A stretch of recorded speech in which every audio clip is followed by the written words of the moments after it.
નમસ્કાર, જય મહાદેવ.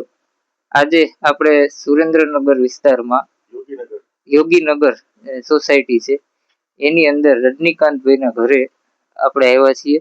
અમારી સેવાકીય ટીમ દ્વારા આજે અમારાથી જે કંઈ પણ એમને મદદરૂપ બની શકીએ એ મદદરૂપ બન્યા છીએ.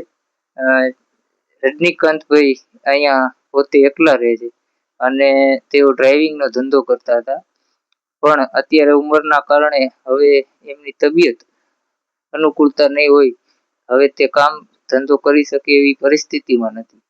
એટલે આજે અમારાથી જે બને એ સેવા અમે કરી છે.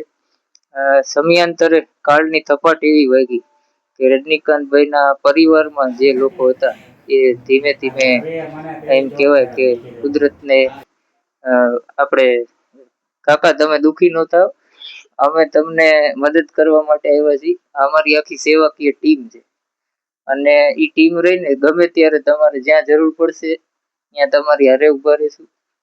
સૌથી મોટું દુઃખ મિત્રો એવું હોય છે કે આપણી પાસે બધું હોય પણ પરિવારનો ક્યાંક સાથ અને સહકાર ન હોય એટલે માણસ તૂટી જતું હોય છે.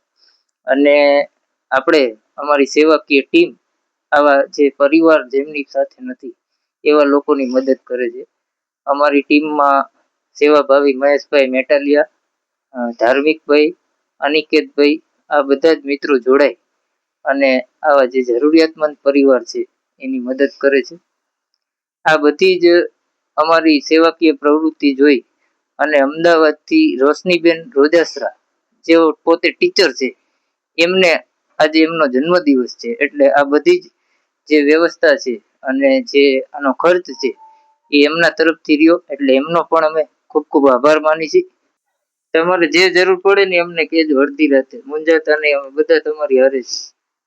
તમે ક્યાંય એકલા નથી. આવા ઘણા બધા પરિવાર છે એની સાથે અમે ઊભા રહી છીએ અને તમે અમારો પરિવાર અને અમે તમારો પરિવાર એવી રીતે એક દરેક વ્યક્તિને મદદરૂપ બનો એ અમારી સેવાકીય ટીમ આ કામ કરે છે.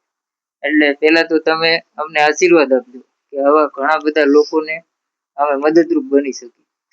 અને જે લોકો આ વિડીયો જોતા હોય દરેકને મારી વિનંતી છે, ઘણા બધા લોકો અમને સહભાગી બને છે અને દરેકને અમે આભાર અહીંથી વ્યક્ત કરી છે.